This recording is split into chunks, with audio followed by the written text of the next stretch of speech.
let me explain about fruit and my mother.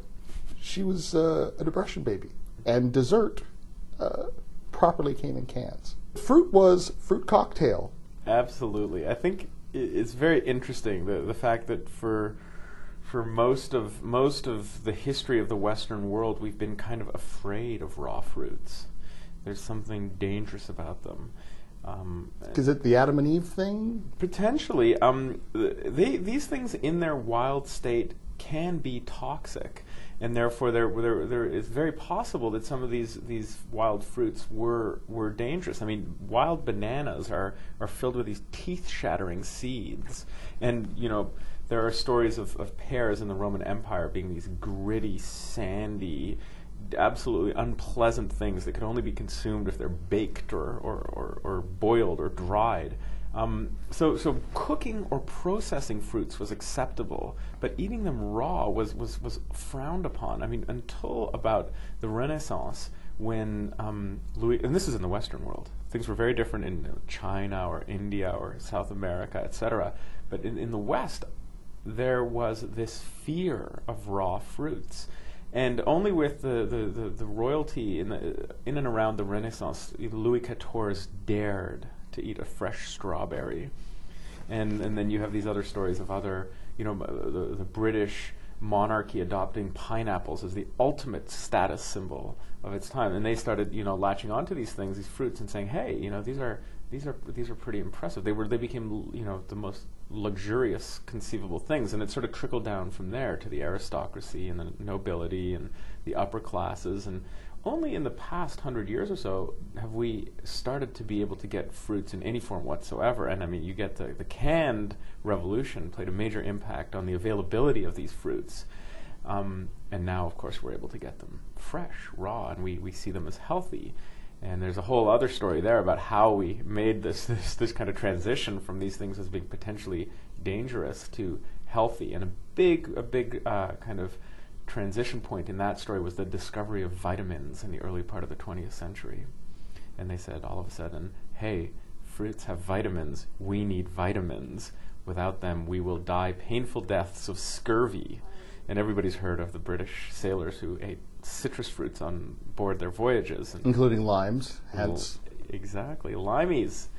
And so yeah, it's amazing. I mean, I had no idea that everybody sort of thinks fruits have always been enjoyed, and hey, there must have been this time when they were so much better than they are now.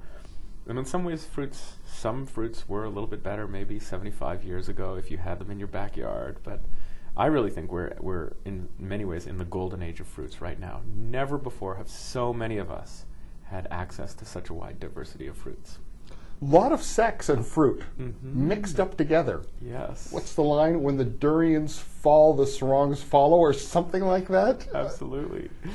But this, like, sex and fruit, I thought watermelon orgies were just like a 60s thing, but apparently not. I don't even know about watermelon orgies. Well, we'll talk after.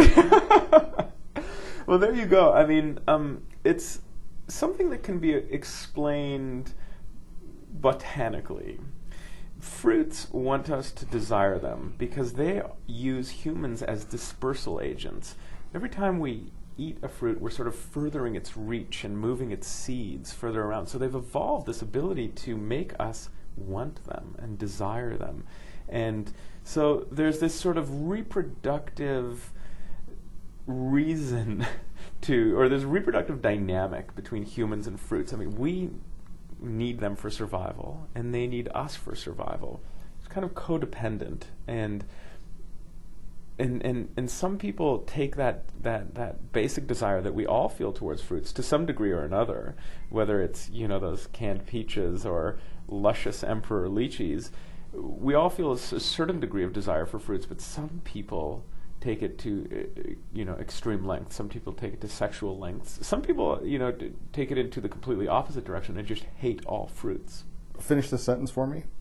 I would really like to taste a paradise nut.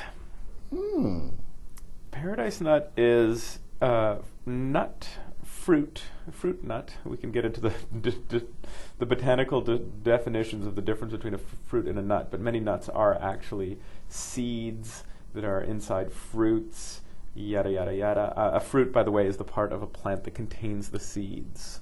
So pollen or seeds. I mean, these are words where in the I think it was the 18th century when it was discovered that fruits have all of this kind of reproductive anatomy. Like flowers have male and female genitalia, and when this discovery was made, the church reacted with outrage and said, "No, we cannot possibly use the words that you and I could possibly use right now, and it wouldn't be that big of a taboo." But back then, to have used human body parts in flowers, it was considered absolutely beyond an outrage. So they came up with all these other words like filament and stigma. And stamen, yes, stigma. Anthers. You've stumbled into something that's it's huge. There's like mafia stuff hinted at. There's huge exploitation of people.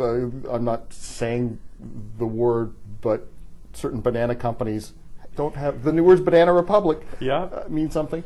You've got science in here. You've got religion. You've got poetry. You've got Shakespeare. Is there some Milton in here too? There's Milton, absolutely. The fruits on the cusp of the return to paradise, the fruits appear both when humankind is banished from Eden and when they return in Milton.